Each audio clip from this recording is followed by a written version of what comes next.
Conversando com um melhorista na metade desse ano, ele falou assim: Rogério, soja é uma commodity. Existem padrões mínimos de proteína, óleo, e tem material que não está dando um padrão mínimo de proteína para poder comercializar.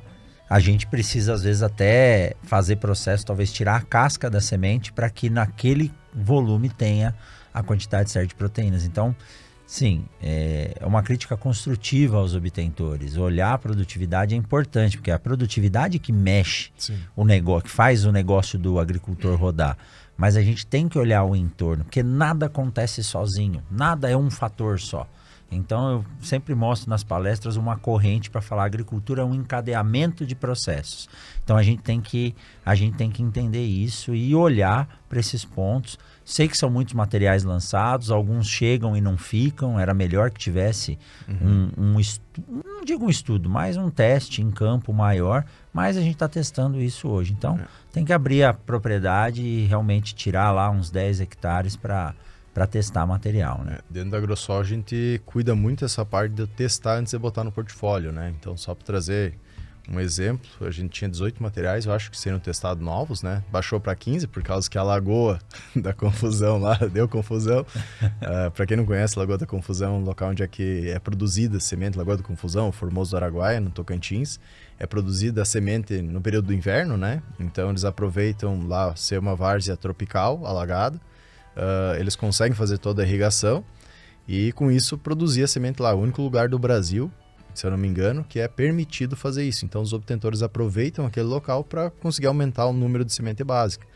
Porém, essa semente é o que vem para nós. Ela vem muito esverdeada, porque não é o local ideal para semente, né? É um local baixo, com temperatura alta, a única coisa que tem é umidade para ser produzida, né?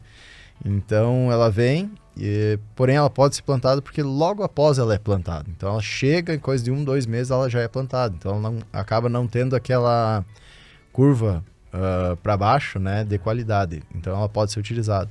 Porém, em alguns casos, a gente fez o teste e não pôde, né? Então alguns cultivares acabaram saindo desse teste. Mas mesmo assim foi uma quantidade muito grande esse ano de novos cultivares que foram testados. E a gente faz isso para entender qual material realmente vai ter uma abrangência de estado, para valer a pena entrar no portfólio e ter a segurança para passar para o produtor que ele tem aquelas características que foram passadas anteriormente, né? E a gente realmente vê como ele se desenvolve. Então esse é um trabalho que a gente desenvolve que eu acho que é extremamente importante e que a gente sempre pede para o produtor abrir as portas aí para nós, para a gente poder testar. Isso é extremamente importante, olhar em loco dentro da fazenda como está acontecendo ou não, ou melhor, acontecendo não, como está se desenvolvendo, desempenhando esse cultivar.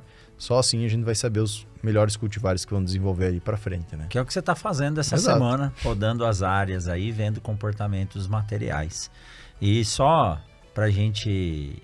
Falando ainda do Formoso do Araguaia, Lagoa da Confusão, Porto Nacional, são regiões as quais, sem elas, a evolução dos materiais no Brasil estaria ainda há uns 20 anos atrás. Então, poder fazer 2 safras, são várzeas sistematizadas, é um dos sistemas mais modernos que tem de irrigação em subsuperfície, tanto que hoje acho que nem se pode mais sistematizar a várzea, né, ambientalmente falando.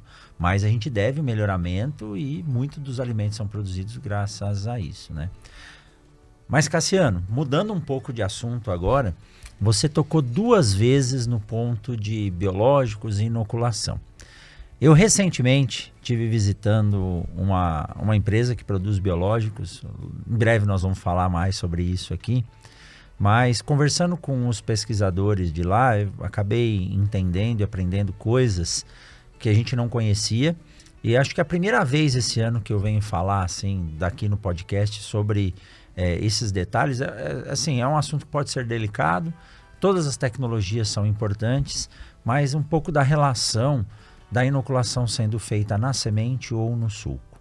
E um dos pesquisadores dessa empresa, ele mostrou para mim alguns dados de que o inoculante sendo aplicado na semente permite com que os nódulos se desenvolvam na coroa do desenvolvimento da planta. E esses nódulos da coroa, eles estão aportando nitrogênio diretamente no dreno que a planta precisa. E eu nunca tinha parado para atentar a isso. Então, O inoculante que vem da raiz, muitas vezes é de uma bactéria que já está lá, ou de um jato dirigido no suco.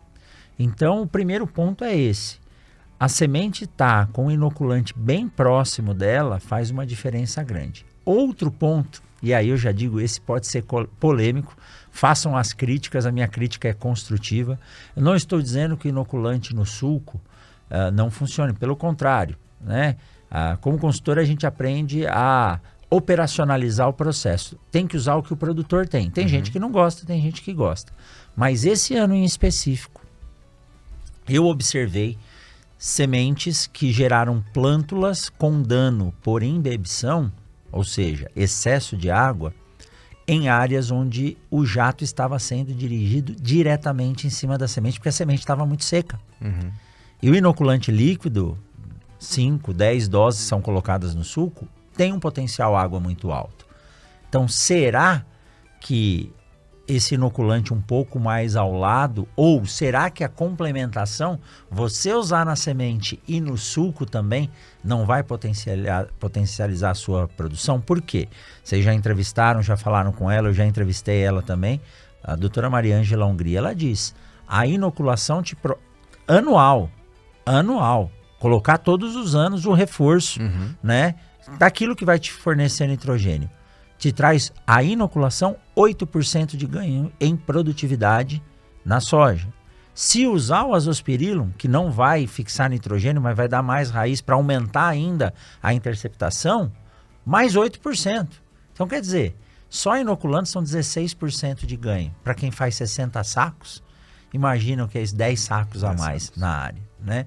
Então, isso é algo que eu não sabia, Cassiano, e a gente tem que começar a pensar nesse detalhe agora, né? Exato.